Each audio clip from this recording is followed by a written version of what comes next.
Assalamualaikum warahmatullahi wabarakatuh. Kami dari kelompok 10 ingin menjelaskan mengenai flowchart siklus akuntansi keuangan. Perkenalkan, nama saya Dian Setianingsi, NIM 201011200478, dan sebelah saya Siti Hidayatul Munawaroh, NIM 201011201336. Berikut penjelasan mengenai flowchart siklus akuntansi keuangan. Siklus keuangan. Siklus keuangan merupakan suatu sistem akuntansi yang mencatat dua kegiatan ekonomi, yaitu kegiatan bisnis untuk menambah modal dari pemilik dan kegiatan bisnis menggunakan modal untuk memperoleh aset produksi yang untuk memperoleh pendapatan. Pengertian flowchart. Flowchart sering disebut sebagai diagram alir atau bagian arus.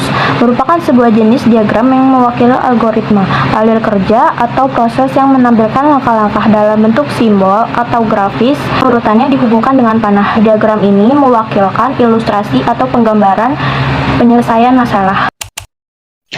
Berikut ini merupakan flowchart siklus keuangan. Di sini, flowchart siklus keuangan bagian penerimaan kas atas penjualan tunai. Siklus penjualan tunai dilakukan oleh perusahaan dengan mewajibkan pembeli melakukan pembayaran secara tunai, di mana pelanggan langsung melakukan pembayaran secara kas dan tidak melalui pembelian secara kredit. Pelanggan dalam hal ini menjadi salah satu sumber dari siklus penerimaan kas atas penjualan tunai. Prosedur penerimaan kas atas penjualan tunai. Yang pertama, pelanggan yang merasa cocok dengan produk yang sudah dipilih, kemudian melakukan pembayaran secara tunai ke kasir. Yang kedua, kasir menerima pembayaran tunai dari pelanggan secara tunai dalam bentuk uang tunai. Kemudian, kasir membuat laporan penerimaan kas atau LPK dan dikirimkan ke bagian keuangan. Laporan penerimaan kas berisi tentang jumlah pemasukan kas yang diterima oleh bagian kasir dari penjualan tunai. Yang ketiga, bagian keuangan menerima laporan penerimaan kas dari kasir, kemudian membuat laporan penjualan tunai atau LPT. Laporan penjualan tunai ini dibuat menjadi rangkap dua. Lembar yang pertama dikirim ke pimpinan sebagai laporan dan bukti penjualan. Lembar kedua disimpan sebagai arsip. Selanjutnya, yang keempat yaitu pimpinan menerima laporan penjualan tunai dari bagian keuangan.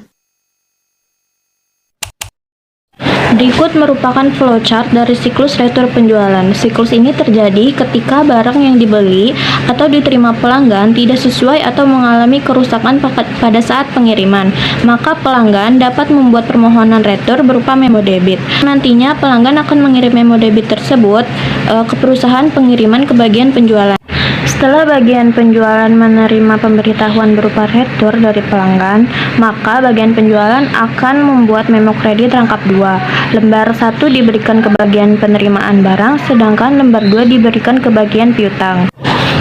Selanjutnya, pada bagian penerimaan barang, mereka menerima pengembalian barang dari pelanggan dan membandingkan atau melakukan pemeriksaan dengan catatan di memo kredit. Kemudian membuat laporan penerimaan barang LPB rangkap 2, di mana LPB lembar 1 dikirimkan ke bagian piutang, sedangkan lembar 2 beserta barang dikirimkan ke bagian gudang.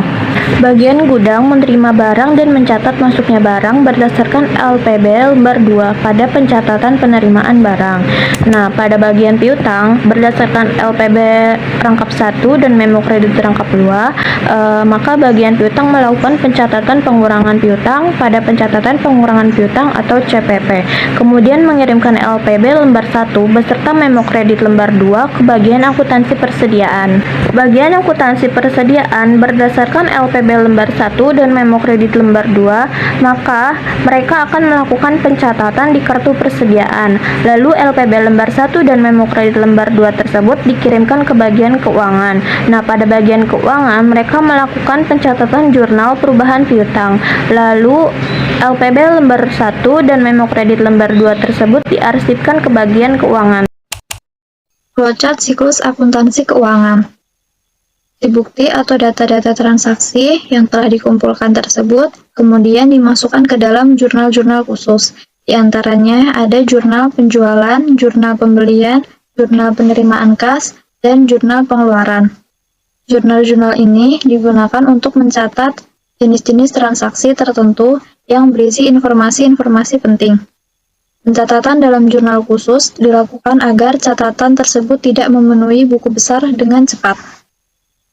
Adapun jurnal penjualan yaitu jurnal khusus yang digunakan untuk menyimpan transaksi penjualan secara terperinci. Jurnal pembelian yaitu jurnal khusus untuk mencatat semua jenis pembelian, baik barang maupun bukan barang secara kredit. Jurnal penerimaan kas yaitu contoh jurnal khusus perusahaan dagang di mana penjualan tunai dicatat. Yang terakhir, jurnal pengeluaran kas berfungsi untuk mencatat semua transaksi yang berhubungan dengan pengeluaran uang. Selanjutnya, melakukan posting buku besar. Posting buku besar yaitu melakukan pemindahan akun dari jurnal umum dan menjadi kumpulan data atau buku besar.